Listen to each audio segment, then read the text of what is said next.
Halo kawan inspirasi, jumpa lagi bersama saya Faskulinan Patiplohi dalam program podcast Inspirasi Polnam, Informasi Pendidikan Tinggi Vokasi Politeknik Negeri Ambon.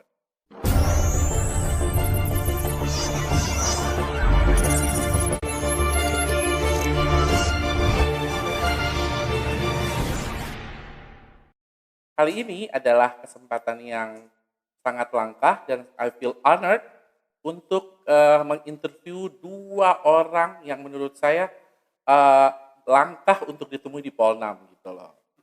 Ya, berdua ini punya kesibukan di dunia keartisan, ada yang sebagai artis, ada yang sebagai juga punya double job sebagai musisi, ada juga sebagai MC, dan mereka meluangkan waktu mereka datang ke Ambon, kebetulan datang ke Polnam, dan saya berkesempatan untuk mewawancarai mereka.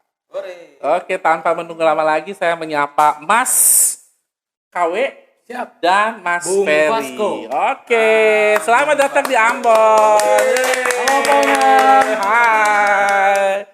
Oke, sebelum kita langsung lebih jauh, apa sih kesibukan belakangan ini Mas Ferry? Oh saya. Mas Ferry dulu. Saya minum dulu. Kalau aku saat ini baru selesai produksi film. Ya, ada 2 film. Yang satu aku berperan sebagai main cast juga sebagai associate produsernya. Lalu yang satu lagi sebagai pemain juga. Insya Allah tanggal 13 Oktober rilis di bioskop. Yaitu film horor bareng sama Amanda Manopo sama Ariando.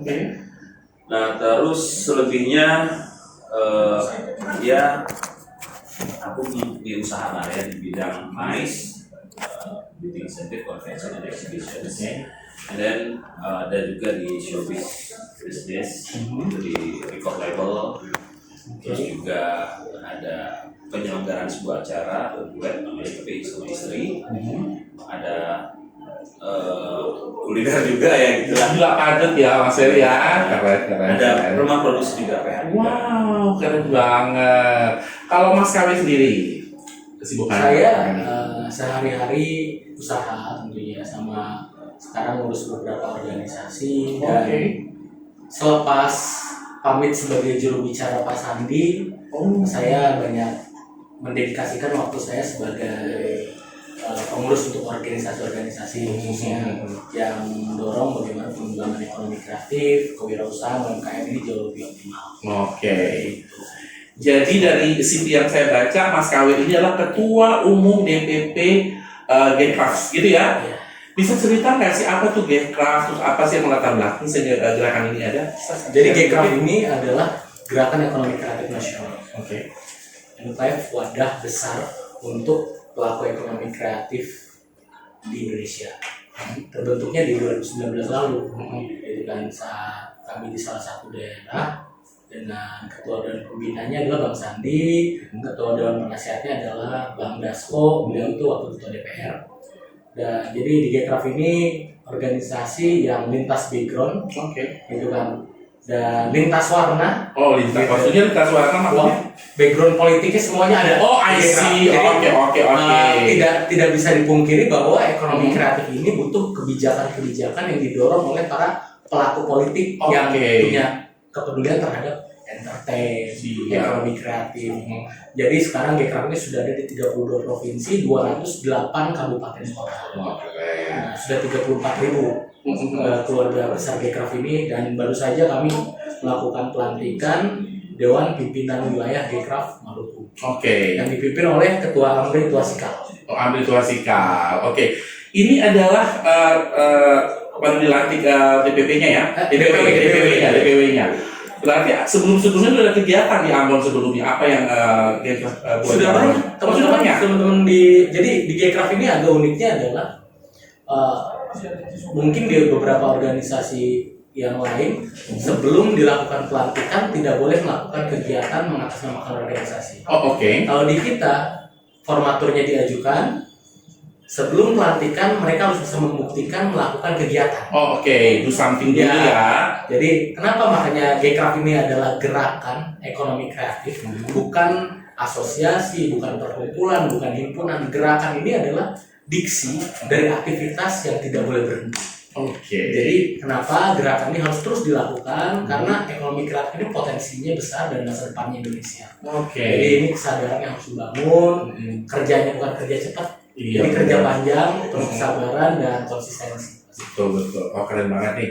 Terus tadi dari disinggung sedikit mengenai baru saja dilantiknya DPW Maluku, Dekraf Maluku. Itu kalau saya tahu, boleh tahu anggotanya siapa aja dan apa sih yang sudah direncanakan untuk kegiatan selanjutnya, Mas? Jadi di Maluku ini kan tadi ketuanya adalah Bung Amri Tuasikal, terus sekretarisnya Bung Stella Watrita Putih, dan teman-teman lainnya. Mereka sudah beberapa kali berkolaborasi dengan pemerintah dan pihak swasta untuk menyelenggarakan berbagai kegiatan. Yang kemarin ada festival Penaksep apa gitu kalau saya Betul. Terus di kegiatan-kegiatan lainnya sudah cukup banyak teman-teman kolaborasi. Tahun lalu sama Pegadaian aja ikutan. Oh iya. Goes wisata. Ya, Goes wisata tahun lalu di sini dengan Pegadaian kita lakukan kolaborasi. Jadi banyak sekali teman-teman sudah berkegiatan, dan hari ini kita kukuhkan mudah-mudahan dengan dikukuhkan Gekraf di Maluku dan tempatnya di Politeknik Negeri Ambon ini. Semangatnya bukan cuma semangat sebatas Gekraf sudah dilantik, tapi terus-menerus menebarkan kebermanfaatan. Oke.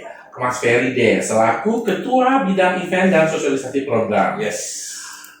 Poltek merasa honor ya, dan merasa we have a privilege bahwa pelantikan itu dilakukan di Polnam, Politeknik di Ambon gitu. Kira-kira alasannya kenapa sampai terus kaitannya dengan Gekraf sama perguruan tinggi itu apa sih? Ya, jadi gini. Sebenarnya kalau untuk pelantikan itu kami dari DPP selalu memberikan keleluasaan untuk teman-teman DPW untuk melaksanakan pelantikan di mana tempat. Kami cuma mengatakan bahwa untuk di sektor kreatif coba eksplor, nggak mesti tempat yang seperti apa, tapi paling tidak yang mempunyai nilai historikalnya cukup baik. Lalu kedua juga bisa memberikan kebermanfaatan untuk masyarakat luas. Salah satunya apa? Kampus saya bilang. Kenapa kampus? Saya rasa untuk memberikan asupan ya terkait ekonomi kreatif mulai dari tingkat kampus itu saya rasa itu sudah saatnya karena banyak manusia-manusia hebat dari pelaku ekraf ini lahir justru mereka pada saat mereka masih kuliah. Betul. Akhirnya pada saat dia selesai kuliah mereka lebih paten lagi, lebih struggle lagi, lebih firm lagi gitu loh. Pada saat mereka sudah mendapatkan gelarnya, mendapatkan usahanya semakin berjalan, bahkan kita lihat semakin banyak teman-teman pelaku ekraf yang sukses ya, itu pada saat masa kuliahnya mereka memang all out di sektor ekonomi kreatif, baik di sektor fashion, kuliner, atau lain sebagainya. Nah makanya saya bilang, apalagi Ambon ini salah satu telah ditetapkan sebagai kota kreatif. Aku sudah cukup lama dan ini harus tetap dipertahankan. Dan kalau bisa harus terus didorong terus gitu loh. Kemana lagi sih? Ya salah satunya melalui lingkungan kampus. Nah di Gekraf sendiri sebenarnya kita sudah ada program namanya Gekraf Kampus. Gekraf Kampus itu yang menjadi leadernya itu Nabila ya. Nabila XGKT 48. Nah dia menjadi koordinator Gekraf Kampus bersama Salsabila Juwita, putrinya Mbak Isdalia. Nah itu terus saat ini mendorong, insya Allah dalam waktu dekat Gekraf Kampus sendiri akan terbentuk di bulan September besok itu di Riau. Yang pertama. Yang pertama. Jadi di Gekraf Riau sudah mendorong, Gekraf Kampus sudah terjadi formasinya. Jadi benar-benar kita hadir itu bukan hanya untuk masyarakat secara umum aja, tapi dari lingkungan kampus. Bahkan saya sempat tukar pikiran sama ketum, justru gue kepikiran ekraf itu sudah ke tingkat sekolah. Betul, dari dini ya. Harus dini. Jadi supaya nanti kita yakin kok pasti jauh lebih hebat nanti ke depannya, saya yakin. Karena sekali lagi kita ini menduduki posisi 3 di dunia. Untuk apa? 3 subsektor. Fashion, kuliner, sama Korea. Siap. Nah, setelah nomor 1 Amerika dengan Hollywoodnya, kedua dengan Korea dengan K-pop K-pop, dan juga drama Korea. Sedangkan kita Indonesia itu dengan tiga profesi kuliner tadi. Nah, saya rasa kalau ditumbuhkan dari sektor sekolah, tingkat kuliah, jauh lebih siap. Betul. Nanti mereka untuk bisa berkembang di masyarakat di sektor ekonomi kreatif, karena banyak banget ekonomi kreatif ini ada 17. Betul. Jadi terbuka sangat lebar. Kalau kita bicara di kampus aja ada orang kuliah arsitektur. Benar. Arsitektur itu salah satu subsektor ekonomi kreatif. Orang belajar desain grafis di kampus. Itu salah satu subsektor ekonomi kreatif. Jadi sebenarnya kalau tidak diimbangi dengan dengan sebuah karya sambil berjalan masa mereka belajar, saya rasa itu menjadi salah satu indikator kuat untuk seseorang bisa menjadi person yang lebih bermanfaat nantinya gitu. Oke. Kalau bicara ekonomi kreatif di kota-kota besar ya, Jakarta dan beberapa kota besar lainnya tuh ekonomi kreatif nampak gitu loh, kelihatan banget. Tapi untuk daerah kecil kayak di Ambon, Indonesia Timur itu kan nggak terlalu tidak begitu semarak seperti di kota-kota besar, something like that gitu. Gimana sih cara untuk memperkenalkan atau mempromosikan bahwa sebenarnya ekonomi kreatif itu memberikan sesuatu yang baik untuk masyarakat gitu loh, mengingat bahwa mungkin tidak sudah bilang tadi gitu loh, secara pendidikan, secara banyak hal Indonesia Timur tuh nggak ketinggalan. Maaf, bisa jelaskan mungkin tantangan atau bagaimana menyelesaikan tantangan untuk memperkenalkan itu, Ketum atau dari Jadi memang kalau bicara tantangan itu kita selalu menghadapi di setiap wilayah itu mempunyai kemajemukan sendiri. Jadi kalau misalnya kita melihat titik lemahnya sektor ekonomi kreatif di wilayah tersebut, itulah peran Gcraft harus hadir di situ. Kenapa harus hadir? Gcraft sebagai wadah inisiasi publik untuk mengoptimalkan ekosistemnya ekonomi kreatif di wilayah tersebut. Gimana caranya kita bisa hadir, memberikan kebermanfaatan, bekerja sama dengan berbagai stakeholder, berbagai lintas organisasi ataupun LSM ataupun dengan para pelakunya langsung supaya bisa lebih optimal. Dan di sisi lain, karena kita saat ini bisa jujur aja masih minimnya terhadap literasi ekonomi kreatif. Tingkat kesadaran, literasinya ya, Ya, hal yang paling fundamental sebenarnya itu. Jadi banyak orang nggak sadar kalau dia itu ada di zona ekraftan. That's my point gitu. Jadi gimana caranya kita hadir itu bisa memberikan penyajian terhadap para pelaku ekraf ataupun kepada orang-orang sekitar bahwa ini loh yang dinamakan ekonomi kreatif. Nah, makanya saat ini kita terus mengupayakan, kita mendorong dari hasil data yang kita punya, yang kita bangun, yang kita telah sampai saya dan tim membangun naskah akademik sendiri terhadap pertumbuhan ekonomi kreatif secara masif di nasional. Bahkan data ini juga merupakan data yang cukup valid ya, walaupun ini merupakan data primer maupun sekunder, tapi ini bisa dipakai gitu loh untuk bisa semua wilayah ini bisa berjalan sesuai dengan kekuatan dan kearifan lokalnya masing-masing. Musik tumbuhnya paling kuat emang di subsektor musik itu ada di Ambon sama di Lampung. Di Lampung. Setelah itu kuliner. Nah, terus tapi kalau di Jawa Barat udah pasti kuliner. Iya benar. Kuliner gitu kan. Yeah. Terus di Jawa Tengah, Jember kayaknya Jember Fashion Week ya. Gitu. Jadi udah punya bagian masing-masing. Cuma gimana caranya kita hadir mengoptimalkan itu semua. Memang sih kalau untuk kita ngasih tahu ke orang masih ekonomi kreatif itu masih mengupayakan. Makanya dengan kehadiran kita saat ini Gcraft, alhamdulillah sekarang kita sedang mendorong. Alhamdulillah kita sudah melaksanakan proses bernegara ke tanggal 31 Juli kemarin itu rebut nasional. Gcraft adalah salah satu organisasi yang mengusulkan untuk akhirnya Hari Ekonomi Kreatif Nasional. Oke, akan diinisiasi ya? Sudah. Tanggal berapa? 24 Oktober. Dan dari Maluku datang Pak Kadis. Pariko datang juga, dan isi talkshow juga dengan wali kota Depok, talkshow dengan di DKI Jakarta ya, dengan dinas pariwisata DKI Jakarta tentang kota kreatif. Gitu kan. Nah, saya kebetulan pimpinan sidang di situ, jadi kita sudah membawa misi besar ini.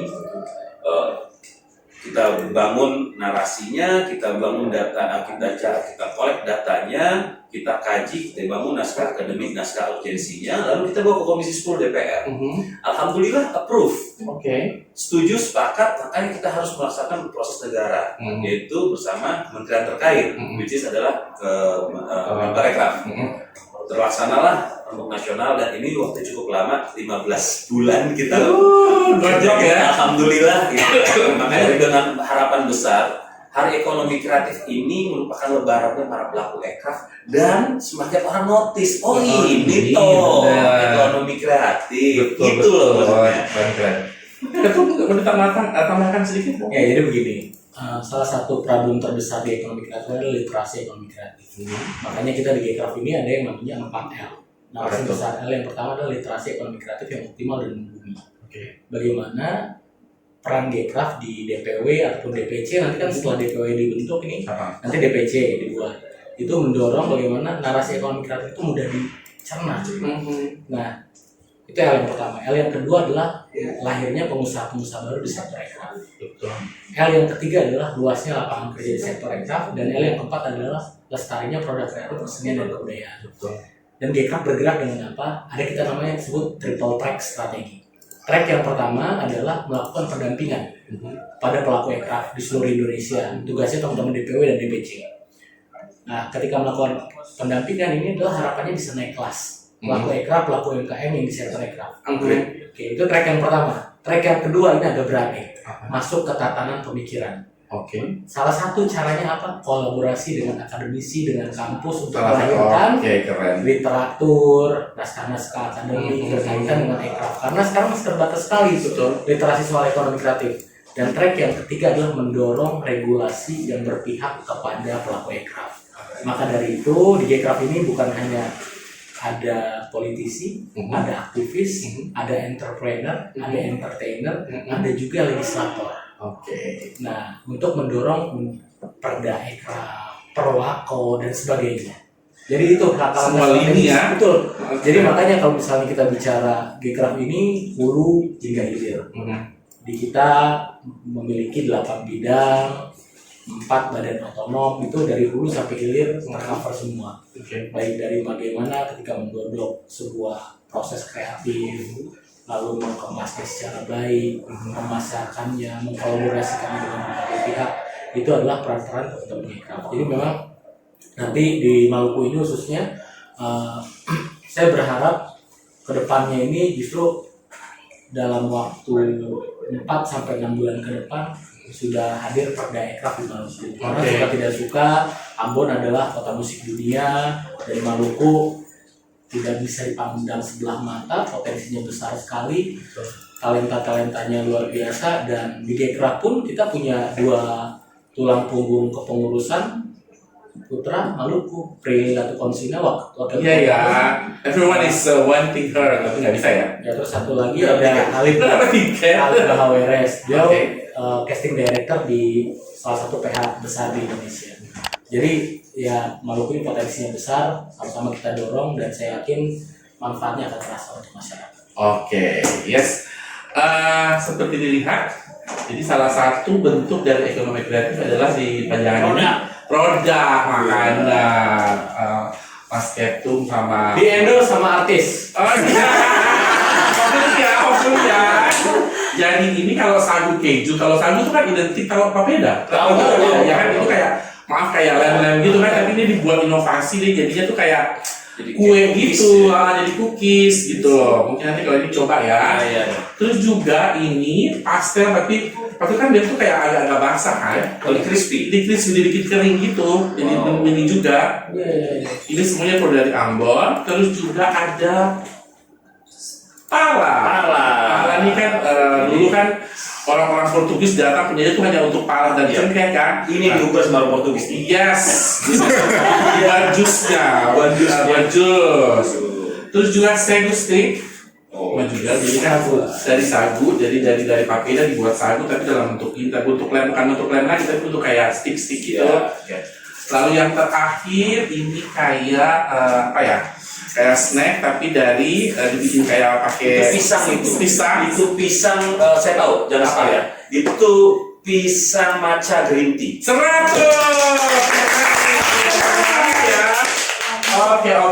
Saya sudah makan ini tadi. Oke, bagaimana enak? Enak. Saya bilang ini salah satu inovasi. Gitu makan kok ada crispy tapi ada meltingnya. Oh, mantap. Oke. Keren.